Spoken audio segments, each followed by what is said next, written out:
श्री शिवाय नमस्तु भयम।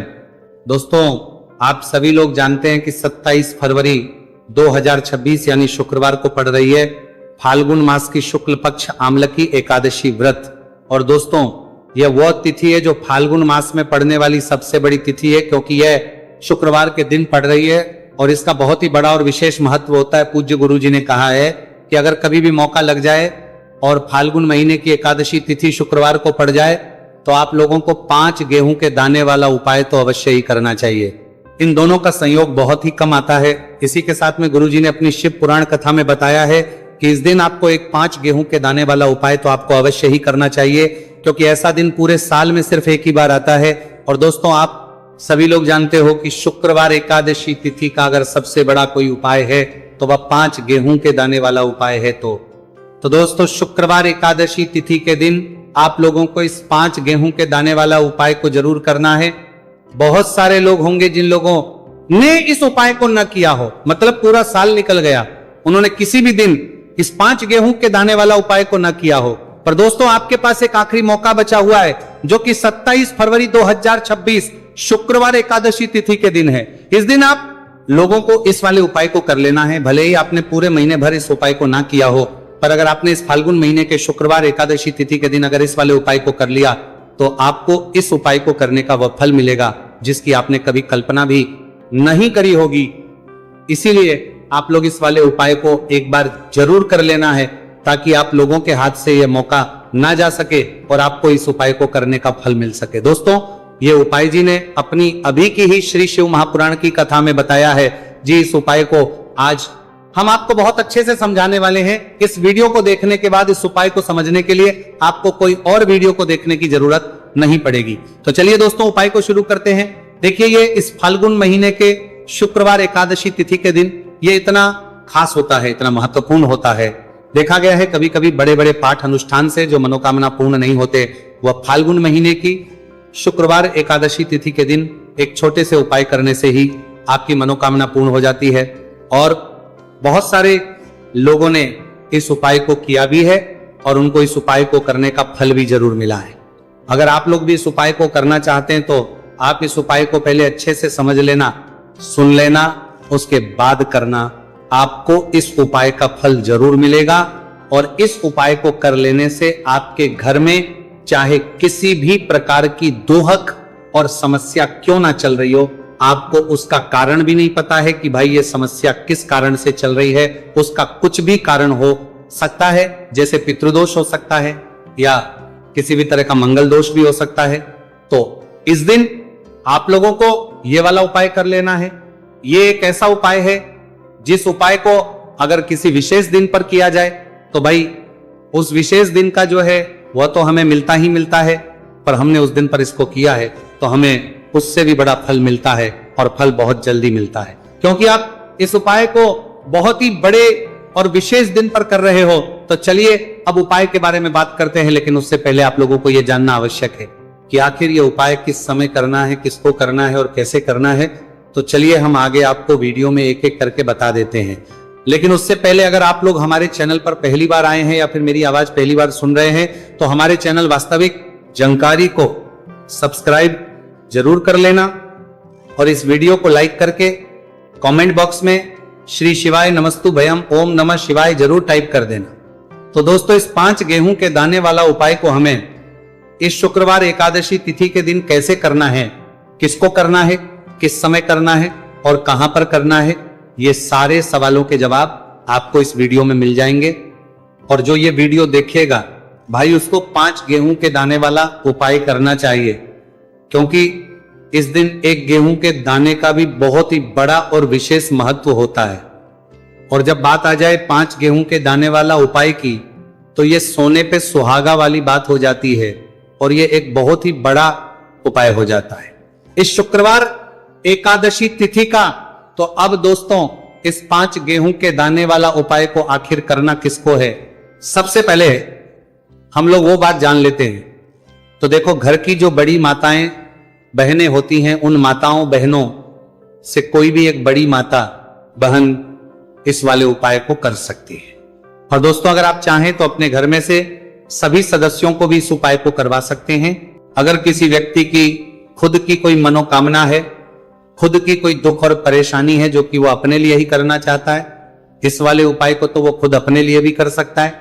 बाकी अगर कोई घर में से ऐसा है जो कि अपने पूरे घर परिवार की सुख और शांति के लिए ये वाला उपाय करना चाहता है तो वो भी कर सकता है, उसमें भी कोई दिक्कत वाली बात नहीं है। कहने का मतलब ये है कि इस उपाय को हर एक सदस्य भी कर सकता है और पूरे घर परिवार के सदस्य के लिए घर की बड़ी माताओं बहनों में से कोई एक माता बहन भी कर सकती है। माताएं बहनें अगर घर में उपस्थित ना हो या वह यह वाला उपाय ना कर पा रही हो तो फिर घर का कोई सदस्य भी इस 5 गेहूं के दाने वाला उपाय को कर सकता है, चाहे फिर वो पुरुष ही क्यों ना, उसमें कोई भी दिक्कत वाली बात नहीं है। उसके बाद में दोस्तों जो अगला प्रश्न निकल कर आता है वो ये आता है इस उपाय को लेकर कि आखिर इस उपाय को हमें किस समय करना है, सुबह के समय करना है कि शाम के समय करना है। तो देखो, इस वाले उपाय को आप लोग सुबह के समय भी कर सकते हो और शाम के समय प्रदोष काल में भी कर सकते हो। अब अगर आप पूछो कि भाई साहब सबसे उत्तम समय कौन सा रहेगा इस 5 गेहूं के दाने वाला उपाय करने का, तो हम आपसे बस यही कहेंगे कि इस उपाय को आप सुबह के समय करेंगे तो ज्यादा बेहतर होगा। बाकी अगर प्रदोष काल शाम के समय भी करेंगे तो भी अच्छा होगा, उसमें कोई भी दिक्कत वाली बात नहीं है। तो अब दोस्तों जो अगली सबसे बड़ी और महत्वपूर्ण बात आती है वह यह आती है कि सुबह अगर हम उपाय को करेंगे तो हमें कितने बजे से लेकर कितने बजे तक के बीच में करना है, और शाम के समय प्रदोष काल में करेंगे तो हमें कितने बजे से लेकर कितने के बीच में करना है। तो देखो, सुबह जितनी जल्दी हो सके आप उपाय को करने की कोशिश करना। बाकी अगर किसी कारणवश लेट भी हो जाओ, थोड़ी देर भी हो जाए, तो 10 या 11 बजे तक भी आप उपाय कर लेना, पर 12 बजे से ज्यादा देरी ना हो। ठीक है, इस बात का ध्यान रखना। उसके बाद में दोस्तों अगर शाम के समय प्रदोष काल की बात करें, प्रदोष काल का जो समय है होता है वो शाम के 6 बजे से शुरू हो जाता है। मतलब शाम के 6 बजे लेकर 7 बजे के बीच का जो समय होता है यह समय प्रदोष काल का समय होता है। तो आप इस उपाय को 7 या 8 बजे के बीच में भी कर सकते हो। मतलब शाम के 6 बजे से रात 8 बजे के बीच में आप कभी भी इस वाले उपाय को कर सकते हो, उसमें कोई भी दिक्कत वाली बात नहीं है। देखिए, हम सभी को पता है कि एकादशी तिथि की तिथि भगवान गणेश और माता सरस्वती को प्रसन्न करने के लिए होती है, और भगवान गणेश और माता सरस्वती जो है हमारे जीवन में सुख समृद्धि का कार्य करते हैं, हमारे जीवन में बुद्धि ज्ञान और विवेक की प्राप्ति करवाते हैं, हमारे जीवन के सारे विघ्न और संकट को हर हैं। ऐसे विघ्नहर्ता गणेश जी के ये 3 महा उपाय होने वाले हैं जो आपकी समस्त मनोकामना को परिपूर्ण करेंगे, समस्त बाधाओं को दूर करेंगे।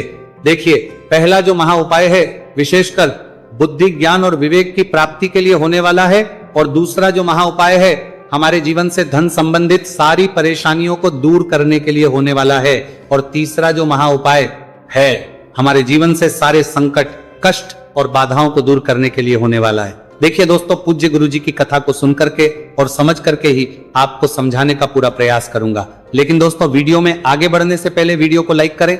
चलिए दोस्तों, बात करते हैं एकादशी तिथि पर किए जाने वाले पहले विशेष उपाय के बारे में। देखिए, इस उपाय को करने के लिए मात्र आपको 5 गेहूं दाने लेना है। इसी के साथ आपको एक तांबे के पात्र के अंदर शुद्ध जल ले लेना है। देखिए, ये जो उपाय है विशेषकर आपके जीवन से जितने भी संकट, कष्ट और क्लेश है उन सभी को दूर करने वाला है। देखिए, सबसे पहले तो आपके पास जो 5 गेहूं के दाने हैं उन्हें आपको थोड़ा सा गीला कर लेना है। देखिए दोस्तों, ये जो उपाय है विशेषकर ये उपाय भी हम सुबह से लेकर के शाम तक किसी भी समय कर सकते हैं। देखिए, सबसे पहले आपको 4 गेहूं के दाने भगवान शिव के शिवलिंग के सीधे तरफ जहां गणेश जी का स्थान होता है वहां पर आपको ये गेहूं के दाने रख देना है। देखिए, गेहूं के दाने को रखते समय आपको ओम गण गणपते नमः इस मंत्र का कुल 11 बार जाप करना है। ये जो 4 गेहूं के दाने हैं आपको भगवान शिव के शिवलिंग के सीधे तरफ गणेश जी वाले स्थान पर समर्पित कर देने हैं। अब दोस्तों, आपके पास जो एक गेहूं का दाना यानी कि 5वां और अंतिम जो गेहूं का दाना बचा है उसे आपको उस जल के पात्र के अंदर डाल देना है, और गेहूं से युक्त ये जो जल है आपको भगवान शिव के शिवलिंग पर समर्पित कर देना है। श्री शिवाय नमस्तु भयम इस मंत्र का जाप करते हुए देखिए, जल समर्पित करने के बाद आपको भगवान शिव से और भगवान गणेश से प्रार्थना कर लेनी है कि हमारे जीवन में जितने भी संकट, कष्ट और क्लेश हैं उन सभी को आप दूर करें। साथ ही साथ हमें हमारे जीवन में बुद्धि, ज्ञान, विवेक और ऐश्वर्य की प्राप्ति हो। इस प्रकार से कामना करते हुए आपको यह पहला महा उपाय भी कर लेना है। अब दोस्तों हम बात करते हैं दूसरे उपाय के बारे में। देखिए, इस उपाय के लिए मात्र आपको 3 हरी इलायची लेना है। हरी इलायची आपको साबुत लेना है, खंडित नहीं होनी चाहिए, इस बात का ध्यान रखें। इसी के साथ आपको एक मिट्टी का दीपक लेना है। दीपक के अंदर आपको गोल बाती का प्रयोग करना है और उसे आपको शुद्ध घी से तैयार कर लेना है। इसी के साथ आपको एक तांबे के पात्र के अंदर शुद्ध जल ले लेना है और ये तीनों सामग्री लेकर के आपको पहुंच जाना है भगवान शिव के मंदिर में। देखिए, हरी इलायची जो होती है हमारे जीवन में धन पदा को बढ़ाने का कार्य करती है और हरी इलायची महालक्ष्मी को भी बहुत प्रिय होती है। साथ ही साथ हरी इलायची भगवान गणेश को भी प्रिय होती है, जो आपके जीवन से सारे संकटों को दूर कर देती है। हरी इलायची भगवान शिव को भी बहुत प्रिय होती है, जो हमारे जीवन में धन संबंधित सारी समस्याओं का अंत कर देती है। देखिए, आपके पास जो 3 हरी इलायची है उनमें से आपको सबसे पहली जो हरी इलायची है भगवान गणेश जी वाले स्थान पर समर्पित कर देनी है। ओम गण गणपते नमः, इस मंत्र का कुल 11 बार जाप करते हुए देखिए दूसरी जो इलायची है आपको भगवान शिव के शिवलिंग पर समर्पित कर देनी है।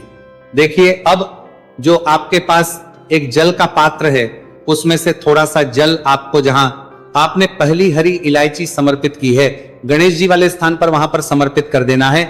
और अंत में जो आपके पास थोड़ा सा जल और बचेगा उसे आपको पूरा जल भगवान शिव के शिवलिंग पर शुक्र महादेव का स्मरण करते हुए आपको यह जल समर्पित कर देना है। अब दोस्तों, आपके पास जो एक दीपक है उसे आपको प्रज्वलित करना है और आपके पास जो तीसरी हरी इलायची बची हुई है उसे आपको उस दीपक के अंदर डाल देना है और इस दीपक से आपको भगवान शिव की आरती उतारना है। यानी कि इस दीपक से आपको भगवान शिव की आरती कर लेना है और अंत में आपको भगवान से प्रार्थना करनी है कि ये जो धन मेरे जीवन में समस्याएं चल रही है ये सभी समाप्त होने लग जाए। इस प्रकार से आपको भगवान गणेश और भगवान शिव से प्रार्थना कर लेनी है और यह दूसरा उपाय भी आपको कर लेना है। देखिए दोस्तों, अब हम बात कर लेते हैं तीसरे महा उपाय के बारे में। देखिए दोस्तों, इस उपाय को करने के लिए सबसे पहले हमें मात्र 7 हरे मूंग के दाने लेना है। देखिए, हरे मूंग के दाने से भगवान गणेशा हमसे अति शीघ्रता से प्रसन्न होकर के जो भी मनोकामना है उसे परिपूर्ण कर देते हैं। तो इस प्रकार आपको 7 हरे मूंग के दाने लेना है। हरे मूंग को लेते समय आपको ध्यान रखना है कि यह कहीं से भी खंडित नहीं होने चाहिए और साथ में आपको एक तांबे के पात्र के अंदर शुद्ध जल ले लेना है। देखिए, ये जो उपाय है विशेषकर बुद्धि और ज्ञान की प्राप्ति के लिए है। यदि आप चाहते हैं कि आपके जो बच्चे हैं वह हमेशा ज्ञानवान रहे, पढ़ने में उनका मन लगे, तो आपको शुक्रवार एकादशी तिथि पर यह उपाय करना है।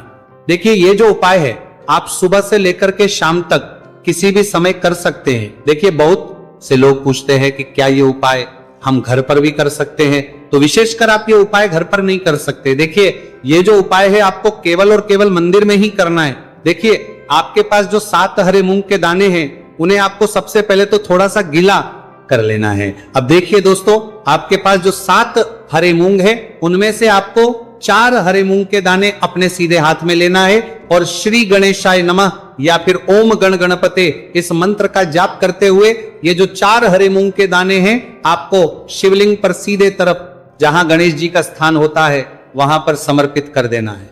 अब देखिए दोस्तों, आपके पास अभी भी 3 हरे मूंग के दाने और बचे हुए हैं, तो उनमें से आपको 1 हरा मूंग का दाना माता अशोक सुंदरी वाले स्थान पर समर्पित देना है और फिर 1 हरा मूंग का दाना नंदी जी का जो पैर उठा हुआ होता है वहां पर आपको समर्पित कर देना है। अब देखिए दोस्तों, आपके पास जो 7वां और अंतिम हरा मूंग का दाना बचेगा उसे समर्पित करने से पहले आपके पास जो जल का पात्र है उसमें से थोड़ा सा जल आपको भगवान गणेश जी वाले स्थान पर समर्पित करना है, फिर थोड़ा सा जल भगवान कार्तिकेय जी वाले स्थान पर समर्पित करना है, फिर थोड़ा सा जल माता अशोक सुंदरी वाले स्थान पर समर्पित कर देना है और थोड़ा सा जल आपको मां पार्वती के हस्तकमल यानी कि कटी वाले भाग पर समर्पित कर देना है। अंत में आपके पास जो जल बचेगा उसमें आपके पास जो 7वां और अंतिम आराम होंगे उसे आपको जल के पात्र के अंदर डाल देना है और उसके बाद आपको भगवान शिव के शिवलिंग का अभिषेक कर देना है। श्री शिवाय नमस्तुभयम इस मंत्र का जाप करते हुए जल समर्पित करते हुए आपको यही प्रार्थना करनी है कि मेरे में या फिर मेरे घर में जो ये समस्याएं हैं, ये सारी समस्याएं दूर हो जाए। ऐसे आपको प्रार्थना करनी है कि हमारे घर में बुद्धि, ज्ञान और विवेक की प्राप्ति हो। इस प्रकार से आपको यह तीसरा महा उपाय कर लेना है। तो दोस्तों, ये थे पूज्य गुरु जी द्वारा बताए गए कुछ बहुत ही खास उपाय। अगर आपको जानकारी अच्छी लगी हो तो वीडियो लाइक करिए।